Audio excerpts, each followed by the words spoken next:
উত্তরবঙ্গ উন্নয়ন মন্ত্রী উদয়ন গুহের উদ্যোগে শিবরাত্রি লগ্নে শুক্রবার দিনহাটা সংহতি ময়দানে হবে মহাকাল পুজো। 8 তারিখ থেকে 10 দিন ব্যাপী সংহতি ময়দানে বসতে চলেছে মেলা।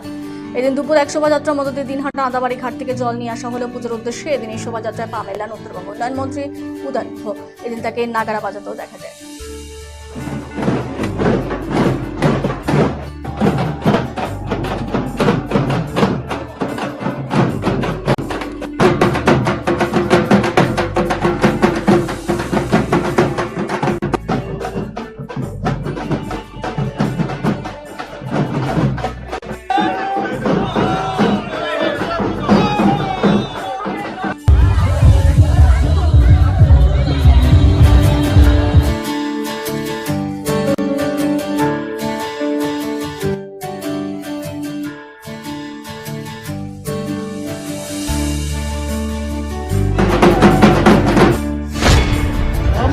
আমি তো দুর্গা পুজো করি, কালী পুজো করি এইখানে।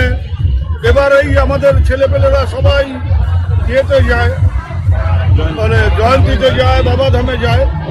বললাম যে কাছে এখানেই পুজো হবে, এখানেই যারা শিবলিঙ্গে জল ঢালতে চায় এখানেই ব্যবস্থা হবে। একেবারে সব নতুন করে ব্যবস্থা হলো এবং এবার থেকে যতদিন আমাদের সাধ্যে কুলোবে বা মানুষ থাকবে ততদিন পুজো চলবে। বলছি সামনে লোকসভা নির্বাচন, তার আগে এই ধরনের পুজো বললাম যে নির্বাচনের কোনো সম্বন্ধ নেই এর সাথে। নির্বাচনের মতো হবে। তবে আমার একটা দেখে ভালো লাগলো যে আজকের এই যে শোভাযাত্রায়, এই শোভাযাত্রায় সর্বধর্মের মানুষ ছিল, হিন্দু মুসলমান সবাই ছিল, এখানে কোনো ধর্মের কোনো ভেদাভেদ ছিল না।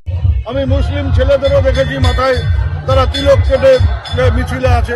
মুসলিম মহিলারা এই সাদা শাড়ি, লাল পাড় সাদা শাড়ি পরে এই ইয়েতে শোভাযাত্রায় ছিল। এটাই আমাদের কাছে বড় পাওনা।